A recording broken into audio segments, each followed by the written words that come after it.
No, I think that is a reductionist approach to issues.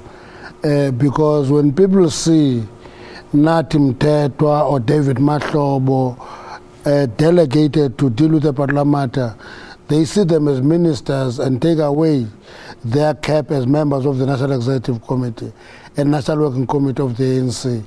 And therefore, people see a distinction between the ANC and the ANC deployees in government. You always brag also about being omnipresent, being in every home, about making sure that you are represented in virtually every sphere of South African life.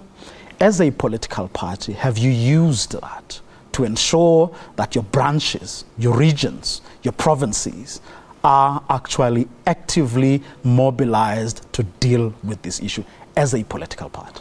The reality of the matter, Vuyo, is that we have been present on this matter all the time. You know, on the 10th of April, the president of the ANC, speaking in the unveiling of a monument in respect of Chris Hani, talked to this matter. And he went into details on what should be done and appealed to South Africans to cool off. And since then, people have been deliberately deployed to deal with this issue everywhere. Are they making a mark? Are they making an impact? The impact, you don't look at the impact in the middle of a crisis. You will deal with the impact post the crisis. But so you let the crisis happen first? No, the crisis is happening. You are dealing with it. When you finish, when you cool it off, then you can assess the impact. But to assess the impact because you talk today and people didn't stop now, you say there's no impact. I think that is unscientific. Even if you use social science, which is not an exact science, it is not scientific. One would expect then that ANC members at least are a lot more conscientized. You do not have a situation like you have in Liedeg, where the issues they are raising have nothing to do with foreign nationals who are doing business in those communities, but they are taking out their anger at the wrong people. You would expect ANC leaders and members to be conscientized and not to be part of that. Yes, I agree with you. But that's not what is happening. No, I agree with you.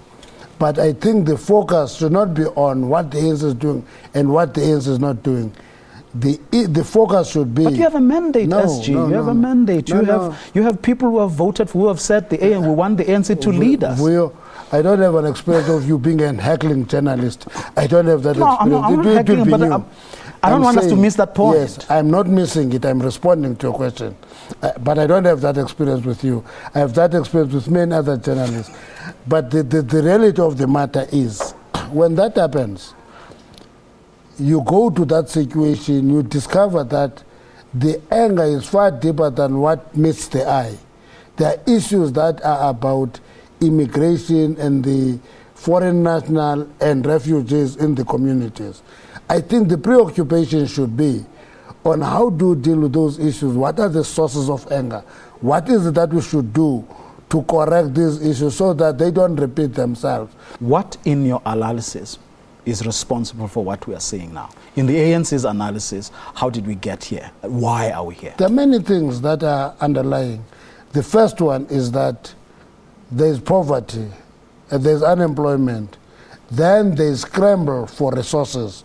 And therefore, when that happens, people who are at the receiving end of the consequences of poverty and unemployment easily blame foreign nationals for their woes. And they are wrong.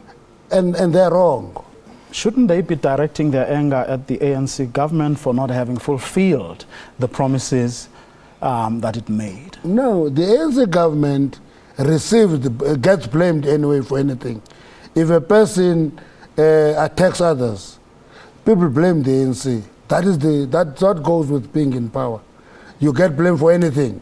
So that one, you don't invite people to do it. They're doing it every day. And that's why we've thrown something that is like a cat among the pigeons and said, one of the things that the government should look into is tightening the management of immigration laws. If need be, establish refugee camps, screen people, check them, record them, vet them. It's an area that needs our urgent attention to avoid this in the future. Has the ANC raised this with the government? Yes, we are raising it with the government.